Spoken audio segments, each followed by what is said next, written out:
امام ابو حنیفه رحمه الله په شان کې راځي. امام ابو حنیفه رحمه الله هغه څوک دی چې موږ تاسې په مذهب دي.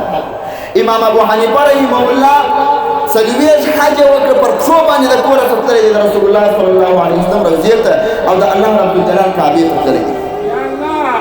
د دې دونه کمالاتو سره 40 کاله عبادت وکړي د الله رب الجلال، ټوله شپه به ویښ شو.